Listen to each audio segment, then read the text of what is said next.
बच्चों ये बहुत ही इंपॉर्टेंट क्वेश्चन है, ध्यान रखना इसको, है ना। है क्या क्या समस्याएं, देखो हमारे पास fx है और fx के साथ ga है और s है, ये सब चीजें हैं। तो s तो फाइंड करने की जरूरत नहीं पड़ेगी, ये चार ऑप्शन में है, लेकिन बाकी ये सब चीजें हमें फाइंड करनी पड़ेंगी। fs फाइंड करना पड़ेगा, तो सबसे पहले fs फाइंड कर लेते हैं। fs जैसे fx जो है वो x स्क्वायर है, तो fx क्या होगा, s स्क्वायर हो जाएगा, और s कितना है 0 to 4, तो रिजल्ट जो आएगा दैट इज 0 to 16 आएगा। ओके, अब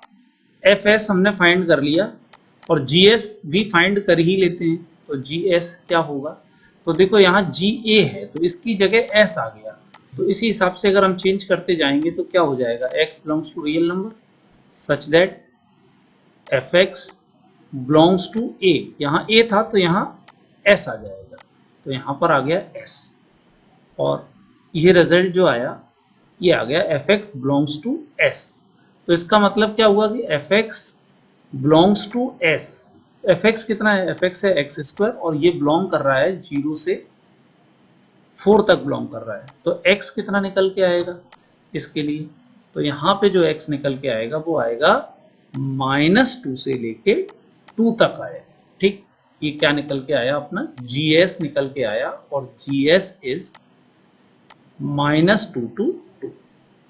ठीक, एक ये आ गया और एक ये आ गया, ये सारी चीजें टिक लगाते चलो, पहले से ही चेंज कर लेते हैं, एक ये वैल्यू आ गई, एक वैल्यू ये आ गई, क्योंकि ऑप्शन अपन को बाद में ट्राई करने हैं, इसलिए अपन को ऐसा करना पड़ रहा है। अब आगे निकालते हैं f ऑफ gs। ठीक, अब f ऑफ gs इसको निकालने के लिए तो यहां पर ये f ऑफ gs आया। अच्छा, f कितना है, f तो f ही रहेगा, और gs की जगह ये gs जो अभी निकल के आया वो कितना आया, -2 से 2, और fs जो है दैट इज x स्क्वायर होता है, तो इसका मतलब ये कितना हो जाएगा, gs की जगह -2 से 2 का क्या हो जाएगा, होल स्क्वायर, तो जो रिजल्ट आएगा वो आ जाएगा 0 to 4,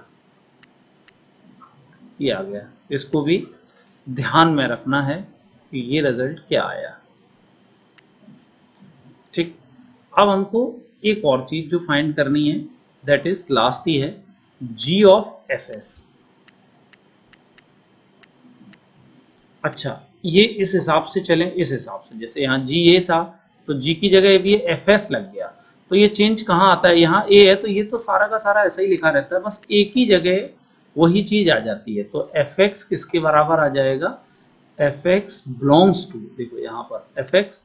बिलोंग्स टू s, मतलब fs के बराबर आ जाएगा। ठीक, fx x स्क्वायर है, बिलोंग्स टू fs। अब fs ढूंढते हैं, कहाँ पे निकाला था हमने, ये रहा fs 0 to 16, तो ये रहा 0 to 16। अच्छा, 0 to 16 तो x की वैल्यू क्या आएगी, x आएगा -4 से 4, तो ये हमारी जो वैल्यू आ गई वो g ऑफ fs आ गया। ठीक,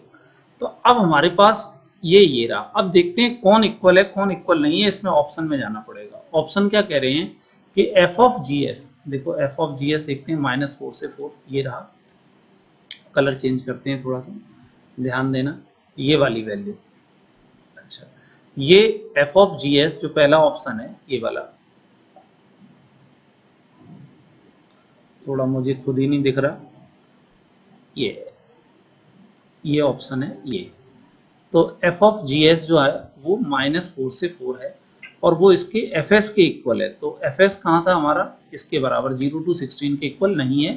तो अच्छा हमें नॉट ट्रू निकालना है, तो ये बिल्कुल ट्रू है, तो ये तो सही हो गया, और ff gs वो s के इक्वल है, तो f ऑफ gs जो है 0 से 4 है, और वो 0 से 4 के ही इक्वल है, s के इक्वल है, s तो ये रहा, तो इसका मतलब ये भी ऑप्शन बिल्कुल सही है, हमें तो नॉट ट्रू निकालना है। और g ऑफ fs,